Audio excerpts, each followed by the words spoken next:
I'm Bill McKibben from 350.org, and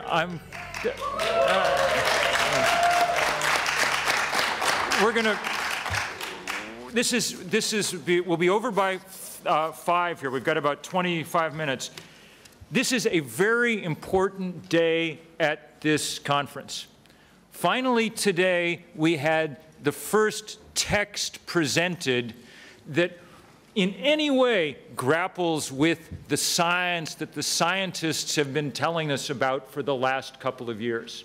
The AOSIS draft, backed by all kinds of countries, talks very specifically about a target of 350 parts per million, a number that millions of people around the world have been endorsing for the last 18 months, precisely because scientists have told us that unless we get carbon back to that level, we can't have, in the words of Jim Hansen and the NASA team that did the first study, a planet similar to the one on which civilization developed and to which life on Earth is adapted. That means that the text presented by AOSIS today is the first really rational attempt that we've had to do what needs doing. It conforms perfectly with the science, and you will not find any delegate or head of state at this conference able to explain why we shouldn't be heading toward 350 when it's entirely clear from the scientific record that that's where we need to go. Not just to save these small island nations, but to prevent every kind of disaster that now is beginning to break over our heads. Ambassador, come join us up here. And thank you very much for being with us.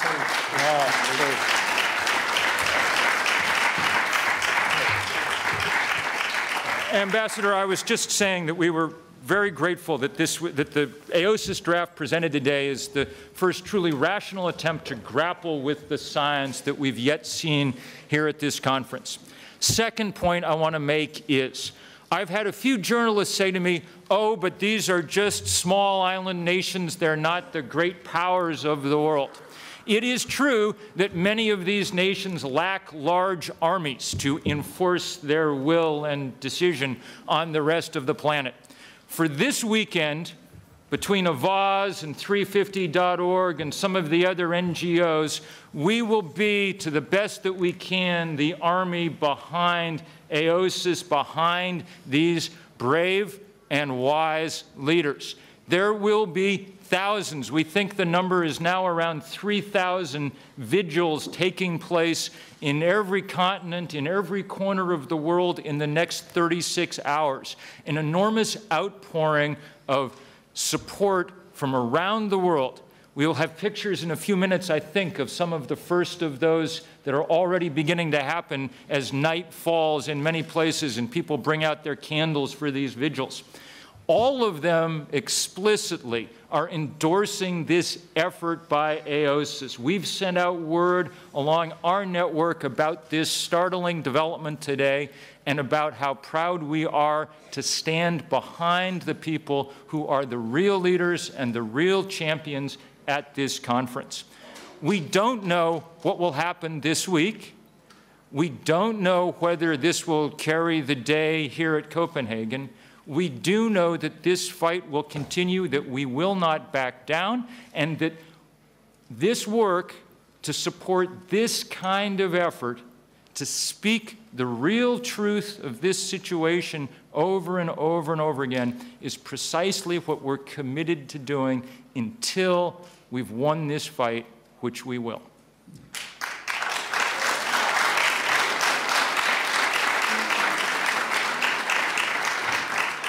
Let me introduce next Rikin Patel, who's one of our great colleagues and the head of Avaaz, a globe-spanning network that is without equal in its ability to rally people in quick order around important causes, and he'll say what he has to say about all this.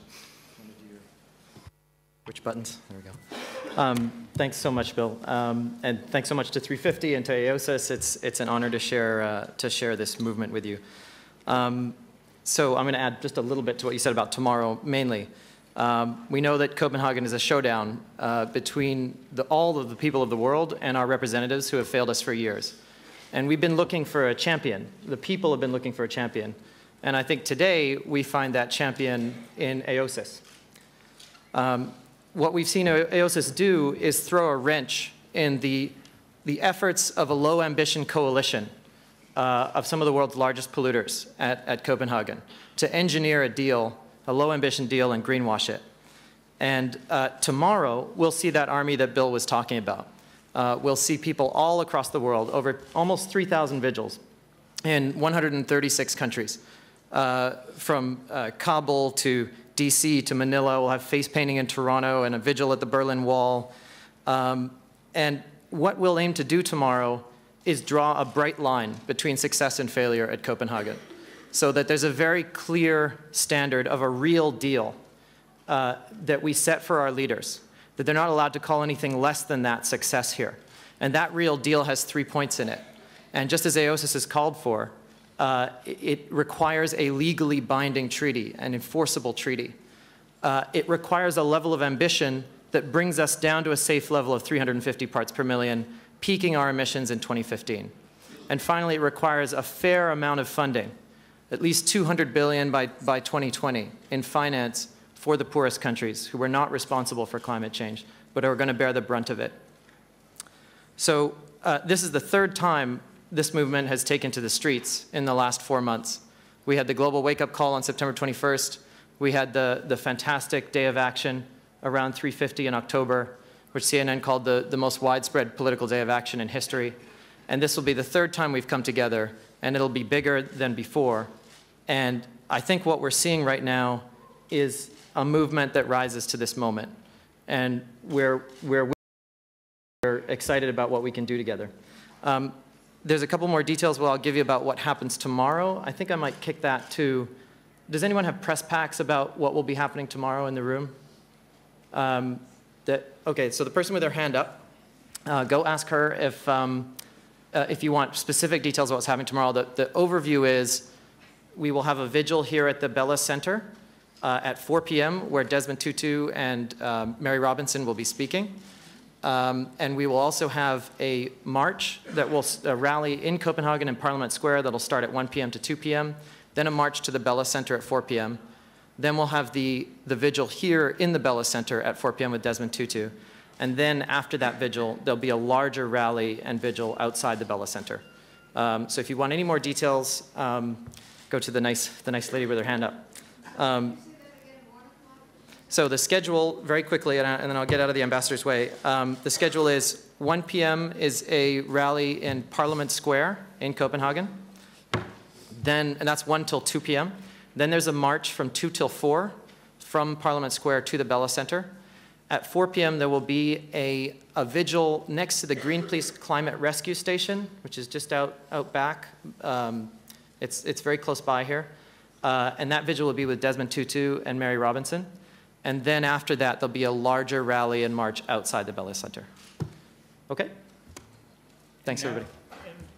And now, Ambassador Antonio Lima, who is the Vice President of the AOSIS group, thank you very much for your leadership and for being here with us today. Thank you.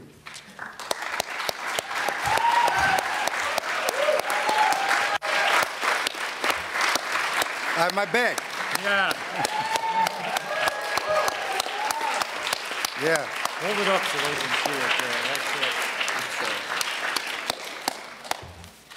I have the same thing since Barcelona because I saw the beautiful work your organization have done and all these pictures of a lot of people around the world taking care of the 350. It was moving because we don't feel alone. You know, we are an alliance of small islands, and sometimes we feel very alone because, you know, some years ago, there was a civil servant from a big country who said, talking about small island countries, he said, oh, they are going to disappear. So what? So this so what is very, very, very dangerous for us because we are afraid they are not going to take care of us during all this process. We are afraid that we are being lost behind everybody in this process. That's why sometimes you hear us a little bit more than the others because we are small, but we have to yell sometimes for them to understand that we are not negotiating economics. We are not negotiating business. We are negotiating our survival. They have to understand that. Some of our countries, if we go beyond 1.5, are going to disappear. And we are experimenting now, at this moment, the effects of and the impact of the climate change. You know, in my country, Cape Verde, we are submitted to drought, to desertification, and we are 10 islands. And we, in 75, when we had our independence, we didn't need desalination system. Now, in all the islands, we have desalination system. So, and the level of the sea is increasing. And it is warming. So we have to go to fish our tuna a little bit faster from, a little bit longer from the coast. I am not an English-speaking guy. So after I will switch to French, but I am afraid most of you are not going to understand. But you know, what I want to say, even with a broken English, you will understand. Because Cape Verde and the other islands of AOSIS, we are here to say we don't want to be forgotten. We don't want to face this situation alone, and to tell them that we are just the sentinels of the world. We are just on the front line. If you don't care of us now, tomorrow you will take care. You have to take care of your children. Because we are the ones who are going. But after us, if you don't do nothing, or if this results to a business as usual, tomorrow it is your children who are going to suffer. Amen. At this moment, I don't know if my children are going to take care of this, because I don't know what is the future for us. And some of our countries, like Kiribati, like Cook Island, like Tuvalu, like Maldives, they are, at this moment, trying to understand and to try to find a way to survive. Some of them are displacing the population from one island to another island. Others are building walls. Others are doing a lot of things in the mitigation and adaptation system for us to take care of our own life. It is a pity to say that, but we are not reivindicating 350 because it is a beautiful number, no. We are not reivindicating 1.5 because it is something we invent. It is a result of the scientific data. And we are suffering at this moment the effect of global climate change. You know, Grenada suffered twice the hurricane last year. Last year, Haiti had 3 hurricanes. Can you imagine what is 1 hurricane, or 2 or 3, on a poor country? A country where you have your population suffering from sometimes malnutrition and even hunger. You know, to have these 3 hurricanes destroying the infrastructures, destroying everything, and creating conditions for health,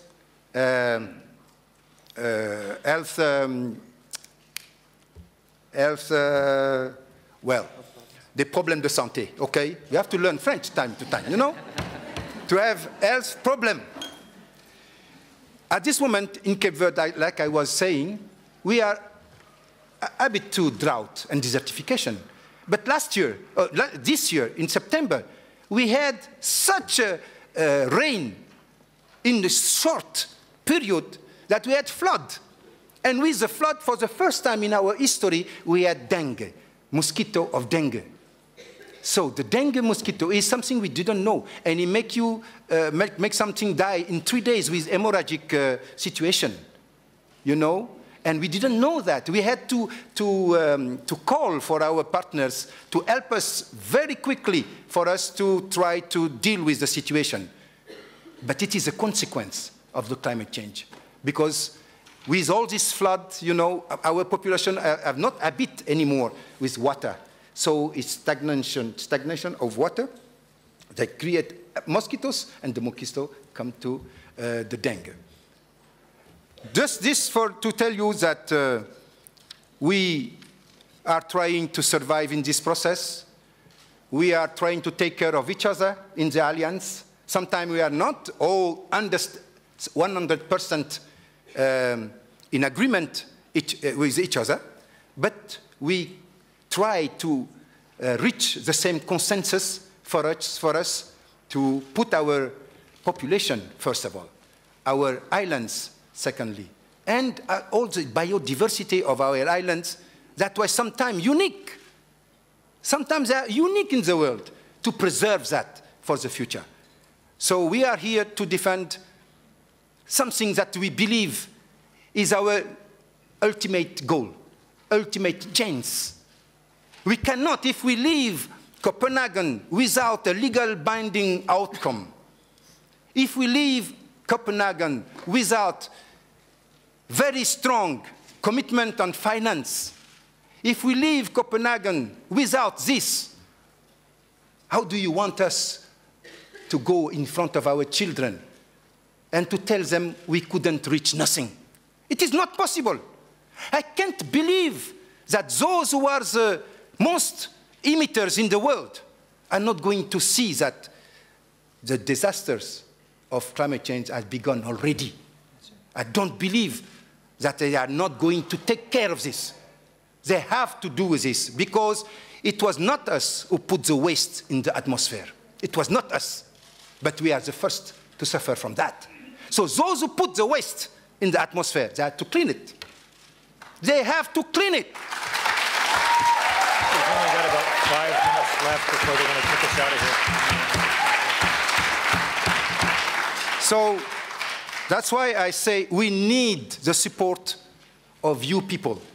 We need the support of the youth, because you are going to suffer if we have not a good result in Copenhagen. We need the support of all the organizations who are on the same level of understanding of our situation. We need you because you are our voice outside the islands. And we need you because sometimes your government will hear to you if they don't hear to us. Because sometimes, you know, the island, they are not audible. It seems that there is a problem of stereophony, even of the big technology. They don't capture the voice of the islands. But you, in these people, in these countries, you have to be our voice. Because if we don't have you to support us, we know that we are going to die, ignored by the world, and we don't want that.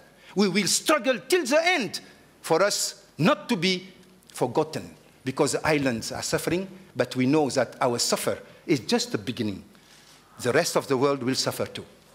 Thank you for your support. We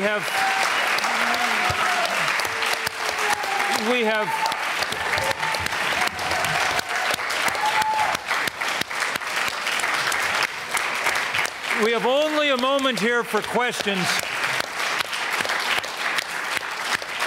After that amazing talk, we've got 5 minutes for questions. So why don't we sit down, and if there are journalists with questions, stand up and ask.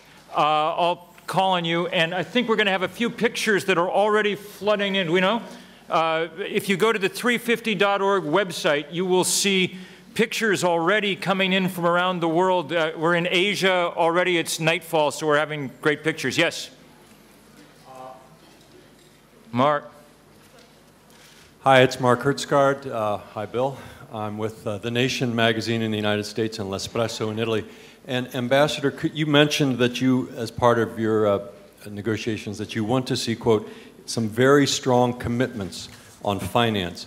Could you specify those, and then parenthetically, can you tell us where can we find the text of the proposal that the AOSIS made today?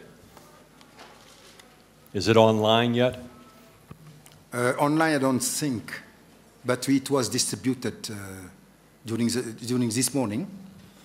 Well, I can't say what is the best for us because they talked about so many numbers.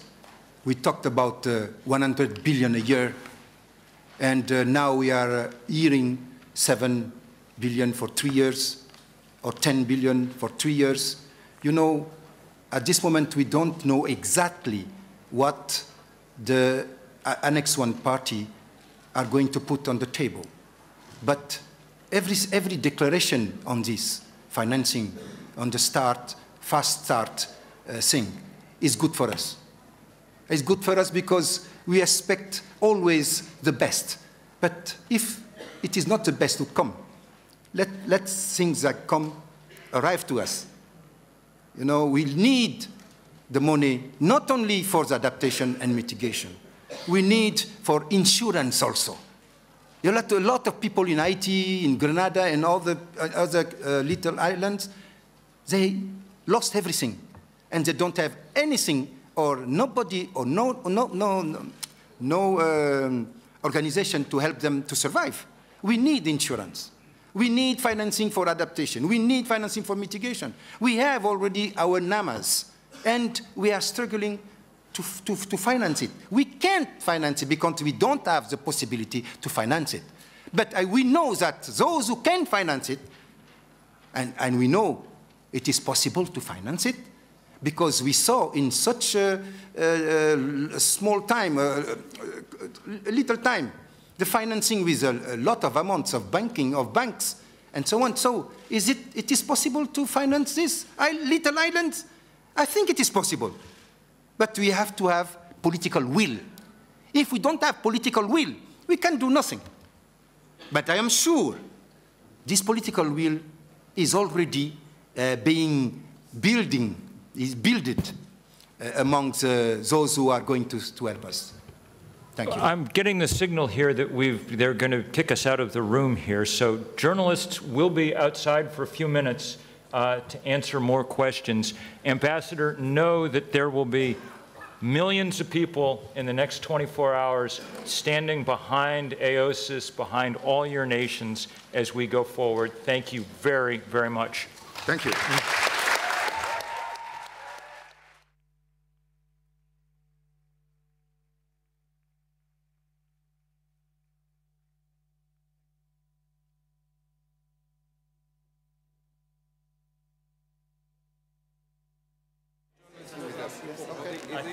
All right, thank you very much. I'm not tracking the drafts. It came out this morning, and we've got the, yep. We've got it. Jamie? Thank you very much. Hey, Bill. Yes. Hey there. Yes, yes.